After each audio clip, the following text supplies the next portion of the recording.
Recording start करो। H to B equal to C to D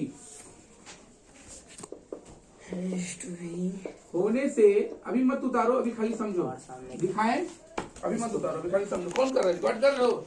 yes तुमको दिखना चाहिए कैसे रिकॉर्ड हो रहा है। यस ये होने से दिखाए कि दिखाई दीजिए ना।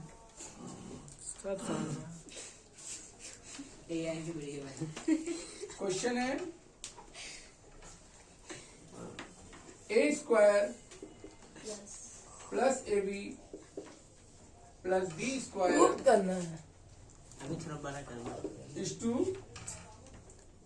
ए square minus a b plus B square, ठीक है, equal to C square plus C D plus T square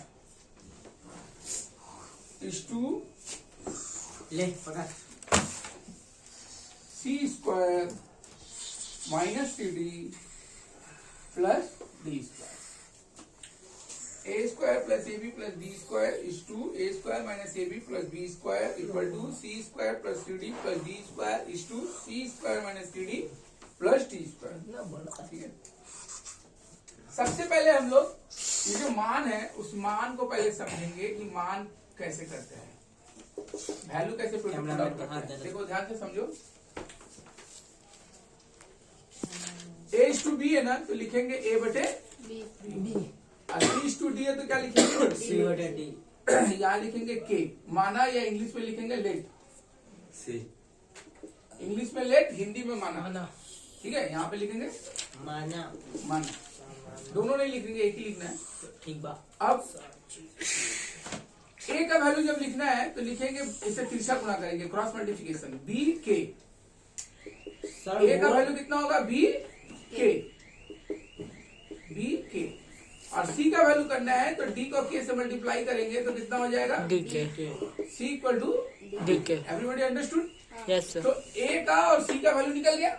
हमको क्या करना है, ये एलएचएस है, ये आरएचएस है, हम लोग दोनों में ए और सी का वैल्यू पुट करेंगे और देखेंगे अगर दोनों का आंसर मैच हो गया तो प्रूफ हो गया, नहीं मैच हुआ तो प्रूफ नहीं है, कहीं कुछ गलती है। सबसे पहले एलएचएस लेंगे। एलएचएस में क्या दिया हुआ है? सर इसको मानना ही पड़ेगा हर सब में के में a square plus, a b plus b ये स्क्वायर वैल्यू निकालेंगे हम लोग पहले, ठीक है, अभी मत उतारो। A square plus a b plus B square. B square इस टू किया है तो बटा भी लिख सकते हैं, हाँ सर। बटा भी a square minus a b plus B square minus a b plus B square. इसमें ध्यान देना, इसमें कभी कभी कुछ सवाल का चेहरा तुमको फॉर्मूला जैसा दिखेगा, फॉर्मूला जैसा दिखेगा, लेकिन तुम फॉर्मूला जल्दी अप्लाई मत कर देना, इसमें गलती हो जाता है। क्यों?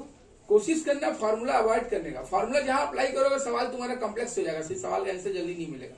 इसीलिए इसको काफी जटिल सवाल करने वाला आदमी फंस जाता है, और जो इजी माइंड का होता है वो जल्दी कर लेता है, ठीक है। ये सिंपल ही करना है तुमको। कैसे होगा देखो, यहाँ पर ए का वैल्यू बैठाएंगे बी के, तो बैठा दो, ए के बदले क्या बैठाएंगे? बी के स्क्वायर। स्क्वायर है, स्क्वायर दे दो, फिर ए का वैल्यू बी के। बी के। अब बी का वैल्यू दिया नहीं है तो बी का वैल्यू बिंदी देकर बैठा दो, इंटू हो जाएगा, ठीक है। फिर बी स्क्वायर, बी का कोई वैल्यू नहीं है, बी स्क्वायर बैठा दो, क्वेश्चन की तरह ही खेलना है पर फिर ए का वैल्यू कितना दिया? सेम उतरेगा। बी के स्क्वायर, स्क्वायर दे दो, ए का वैल्यू बी के, बी के बदले बी लिख दो। अब बी का कोई वैल्यू नहीं है, बी का सेम उतार दो, ठीक। अभी ये 1 2 3 सब में मान पुट करो, जैसे बी का क्या हो जाएगा? बी स्क्वायर और के स्क्वायर, यहाँ पर बी स्क्वायर के, यहाँ पर बी स्क्वायर, और उसके बाद यहाँ पर भी बी स्क्वायर। सर आप रेशियो को बटा में कर रहे सर। हम लोग अनुपात को 5:2 है तो हम लोग लिख सकते हैं ना 5/2, है कि नहीं नियम? क्या? 2 को हम लोग बटा में लिख सकते हैं, भाग करने से थोड़ा ही रहेगा। ये नियम है, तो तुम नियम से करो तो तुम्हारा सवाल जल्दी बने, उस मेथड में करो जिससे सवाल जल्दी बनता है, समझ नहीं आ रहा तो ठीक है। तो अनुपात को बटा में लिख सकते हैं, इसलिए लिखा गया। अब लिख दो बी के, तो बी स्क्वायर के plus B square. B square. अब ऊपर तीनों में क्या कॉमन है? बी स्क्वायर कॉमन है, हाँ तो लिख दो बी स्क्वायर कॉमन है, ठीक है। नहीं है सर, हाँ? 1 2 3 तीनों में बी स्क्वायर कॉमन है, नीचे तीनों में क्या कॉमन है?